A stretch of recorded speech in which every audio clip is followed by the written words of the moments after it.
అందరికీ నమస్కారం. అమ్మవారు ఈశ్వరుడు మధ్య జరిగిన సంభాషణ గురించి చెప్తాను. శ్రావణ మాసం వస్తుందండి, కొంచెం నగలు చేయించుకుంటాను అని ఒకసారి అమ్మవారు ఈశ్వరుని అడిగారు. అప్పుడు ఈశ్వరుడు ఏం చేశారు, 2 చిటికలు విభూతి పొట్లం కట్టించారు. అప్పుడు అది తీసుకుని కుబేరుడి దగ్గరికి వెళ్ళారు. అమ్మవారు సందేహంగానే నుంచున్నారు, ఏమొస్తాయో 2 చిటికలకి విభూతి ఇచ్చారు అనుకుంటూ.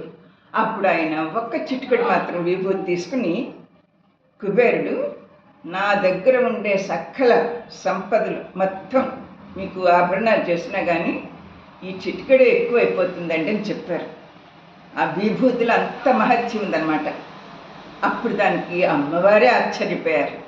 కాబట్టి ఆశ్చర్యపోవాల్సింది ఏంటంటే, మనం ఆ ఈశ్వరుడు జ్ఞాన సముద్రుడే కాకుండా ఐశ్వర్యానికి నిధి కూడా అని మనం అర్థం చేసుకోవాలి. నా వీడియో కనుక మీకు నచ్చినట్లయితే లైక్, షేర్ అండ్ సబ్స్క్రైబ్.